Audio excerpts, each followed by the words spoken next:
The Romantic era started approximately around 1770. It was a movement that is combined with artistic, musical, and literary movement which started in France, then soon expanded all across of Europe. This era created new poets and writers who inspired people with their writings of love, death, and nature. Writers like Edgar Allan Poe and George Gordon Byron wrote about Gothicism and love. Edgar Allan Poe scared people with his Gothic poems such as The Haunted Palace, while Lord Byron melted people's hearts with poems such as She Walks in Beauty. This time also affected people's feelings and how they expressed it. People started relating with poems and songs, which made people emotionally change. Now let's take a look at novels, paintings, and poems in the Romantic era and how they were a big deal back then, and how they are compared to today. In Mary Shelley's Frankenstein, one of the protagonists, Dr. Victor Frankenstein, creates a monster who is put together from bodies. He robs slaughterhouses and graveyards. The creator then abandons the monster who is named Frankenstein. He created as a result of the monster's abandonment. Resentment grew within it as it developed hatred towards humans. The monster kills everyone Dr. Victor loves, and Victor makes it his life goal to hunt down Frankenstein and destroy the monster. Eventually, at the end of Frankenstein, Victor and the monster both come to death. Victor dies in Captain Walton's ship while running from the monster. Then Walton comes into the room where Victor's body is, and the monster is there, crying over him, where he said he'll light himself on fire. Sarah Maria Griffin's Spare and Found Parts is set in a post-apocalyptic world where survivors are all missing parts. The protagonist Penelope is trying to live up to her father's name, who created biomechanical limbs that everyone in society uses. She tries to build a companion for herself, but in a world that fears technology, she finds her project hard to complete.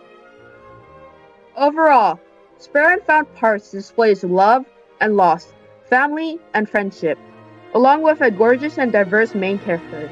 These are similar to the elements that are in Frankenstein, and portray what Mary Shelley tries to portray as well. They both take place in a world that is advancing in technology. The Nightmare by Henry Fuseli has been extensively used in the modern era for many reasons. This painting was first exhibited in the Royal Academy in London in 1781 and made quite the horrific debut, as one would expect. The painting consists of white light cast over a woman stretched over her bed, presumably sleeping.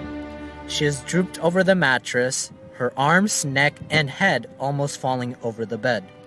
On top of the woman, an ape-like figure can be seen tormenting her.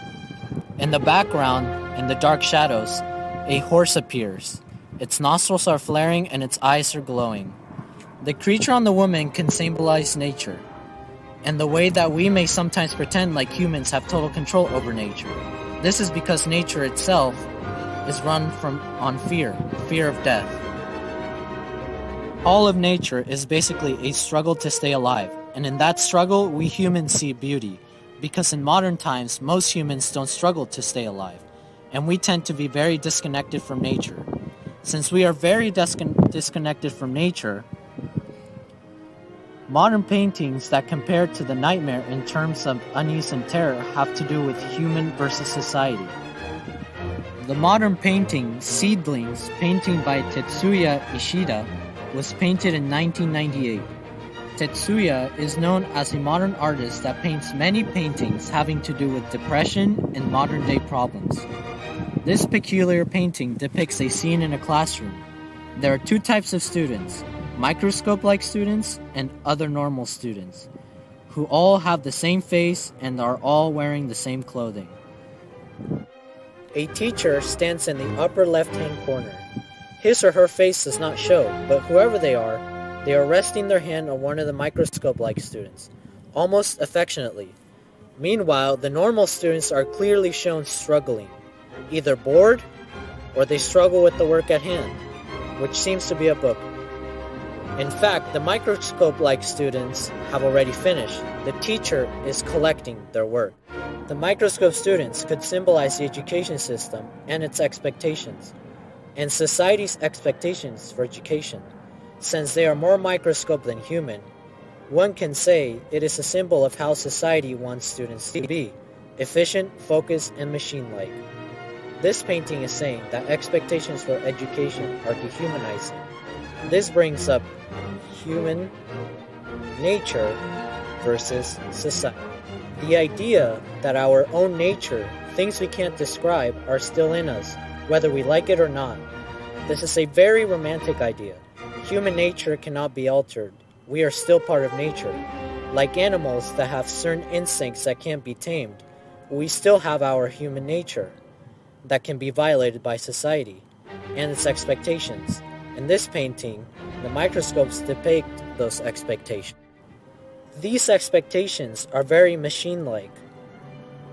Both of these paintings, however, present the idea that nature is very powerful, and at the end of the day, nature is in our roots of humanity. In Edgar Allan Poe's poem, The Raven, the speaker seems to be sitting alone in his house, thinking about his lost love, Lenore.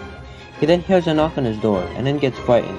When he opens his door, a raven gets in and sits on top of the statue above the door. The speaker asks the raven's name, and it replies with, Nevermore. The narrator asks more questions to the bird, and it always replies with, Nevermore. He asks more personal questions, and the raven's response was just the same. The narrator speaks about his lost lover, Lenore. The raven reminds him that they will nevermore be together. The narrator then loses his sanity and goes for the raven, but he failed, and the raven makes itself comfortable in the statue on top of the door, reminding him to relive the rest of his days in grief. The raven in this poem portrays sadness and death. It reminds the speaker of what he has lost.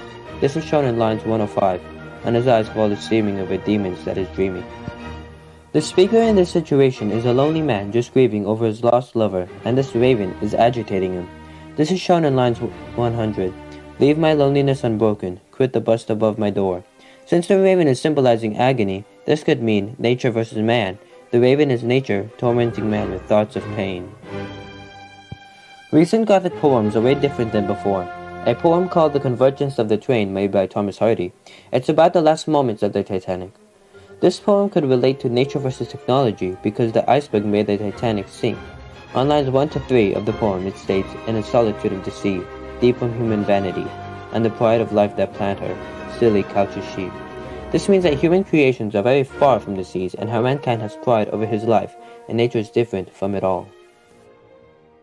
It is important to appreciate the Romantic era in our world today because it shaped the whole world's modern view on literature, art, and music. Not only did it change the views of the people, it was also a reaction to the ideas of the Enlightenment era and a reaction to the changes in society and how technology and economy was quickly advancing. The era also portrayed how nature was so much larger and powerful compared to humans, basically showing nature's resentment towards humanity. The Romantic era can be argued one of the most changing times of humans' mind. It is also the Industrial Revolution era where technology is taking over. The Romantic era made humans realize that nature also has a big part of Earth, and how machines are changing everything. Humans have lost the spirit of once we had of protecting nature and caring for animals because technology is getting advanced extremely fast. We will soon drift away from the natural world and create our own artificial world with a bunch of robot babies and AIs. We really have to stop and think what the Romantic era did to us.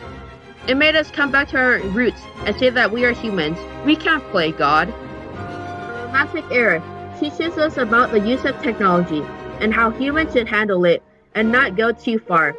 In the novel Frankenstein by Mary Shelley, it talks about how man created a somewhat artificial life, then life kills human life. The big idea from the Romantic era is that we could do big revolutionary changes for our society. But the question is, should we?